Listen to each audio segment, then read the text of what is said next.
Денешната тема е добро популарниот стереотип дека младите денес не читаат книги и не пишуваат, туку висат само на Facebook. Откако истражувавме, дојдовме до заклучок дека сепак меѓу младите во Тетово се кријат и надежни поети. Веќе една година постои поетското друштво во Тетово, каде младите поети се едуцираат.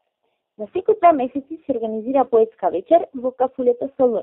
Го прешавме еден од основачите на Искон, да ни каже како дошло до создавање на ова друштво. Па создавањето на ова друштво дојде спонтано во кафуле, од 2 недели најдовме просторија, најдовме членови и почнавме да работиме. Која е вашата цел? Па нашата цел е да им внушиме на младите да пишуваат поезија и да се изразат преку тоа.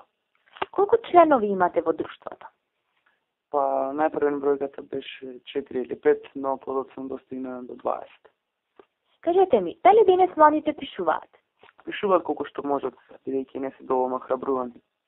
А колкава е посетеноста на овие вечери? Па задоволително, околу 100 луѓе. Дали во Тетово има интерес за поезија? Има, но тоа е недоволно. Кажете ми други луѓе што мислат за оваа тема. Колку години пишуваш поезија? 5 до 6 години пишувам поезија. Која била причината за да почнеш да пишуваш?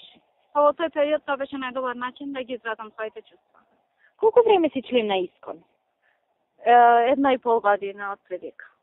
Дали во Тетово има интерес за поезија? Па во Тетово има интерес за поезија, но секако не е доволен. Дали вие читате поезија? Не. А дали пишувате? Не. Како го поминуваш слободното време?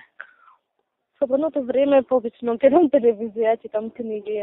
На 18 овој месец во кафулето Солун во 20 часа ќе биде организирана уште една поетска вечер, каде поетите ќе ги читаат своите дела.